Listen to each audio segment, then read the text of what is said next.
Today, I'm going to be talking about fairies. And before you turn off the video because you're thinking, hey, I'm not a child or a white girl who's really into smart, just hold off a second. For one, I'm not talking about just fairies, but about this whole category of ambiguous, hidden nature spirits, elves, dwarves, even mermen could come out of this category. And they are not just in modern fairy tales or fantasy stories, but are creatures that your European ancestors believed in, certainly in the Middle Ages, if not more recently. Even more so if you have non European ancestry. So, for their sake, let's take the claim of these beings seriously. To make this a little easier to do, let's get into the origins of what I will continue to broadly call fairies. In the Christian Middle Ages, there were three predominant theories as to how these beings came to be. For the first of these, we need to go back to the dawn of time, likely taking place on the sixth day of creation, when man was first formed. Most angels saw this as a great miracle, as they could, for the first time, see the likeness of God in the form of Adam, and knew that he would incarnate in the same form millennia from now. However, some of the angels grew jealous, foremost of them Lucifer, jealous that this lesser being would be the vessel for God and not his own kind. Then the war of heaven broke out, and Archangel Michael led the righteous angels against the fallen ones, headed by the dragon Lucifer. But whilst the battle raged on, it is said that in the background of the conflict was a third group who, for whatever reason, refused to take a side. And so, when the war was over and God deemed hell to be the lot of the fallen angels, demons, it was then thought that the neutral angels should be punished, though not so severely. And so they were sent down not to hell but to earth. These beings became the race of fairies, and this explains why traditionally these creatures have been a mix of airy and ethereal, but also of nature and earthy.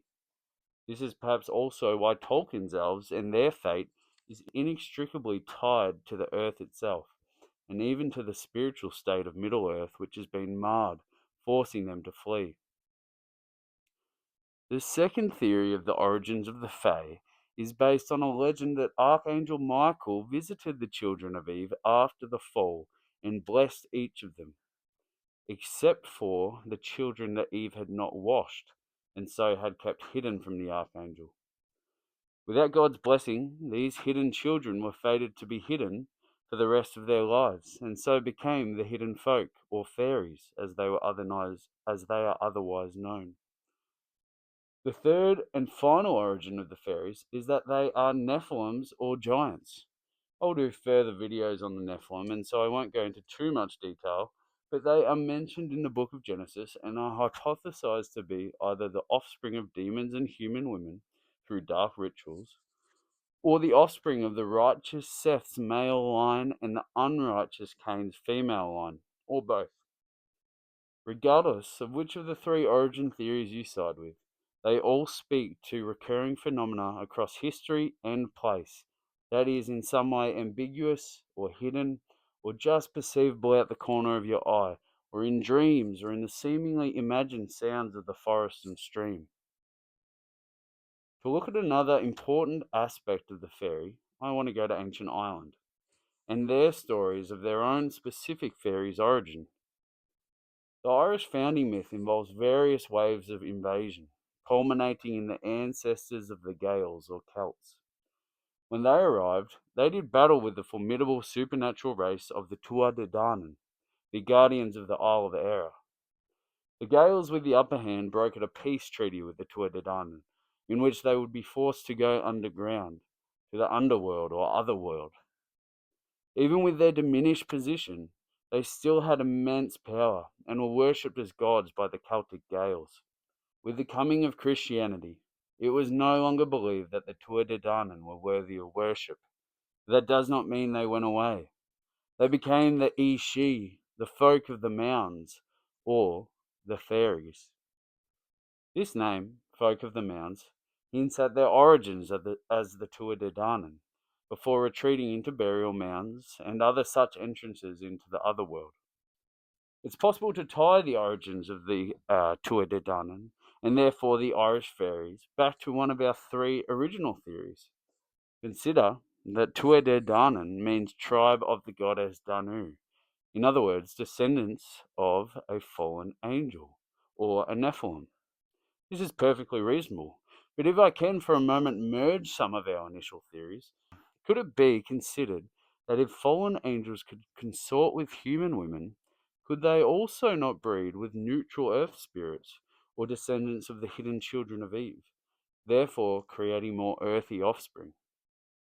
In Cornwall, the land of my fathers, the fairies are known as Piskies, or more broadly as Pobbleveen, the little people. They are believed to have once been giant gods.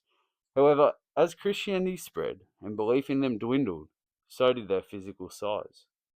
You can only imagine how small they must be now, as we no longer even believe in Christianity or anything immaterial. Again, this is similar to Tolkien's elves, who shrink away from the increasing mechanized and modernized world into the mythical West. We could even see this with the disparity between the formidable Tuatha Dé Danann and the small and mysterious Ishi. So, as well as the characteristics of fairies we've already discussed, being hidden, morally ambiguous, or in some way hybrid, they are also what remains when old worlds crumble. Principalities that have been stripped of their authority. They are in some way remnants of our pagan ancestors. This video was originally meant to be just the intro to a video about what to me is a more interesting topic. Can the fairies be saved come Judgment Day? Are they destined for the kingdom of heaven? Does God's grace reach these fairies? This will be my next video. See you then. Cheers.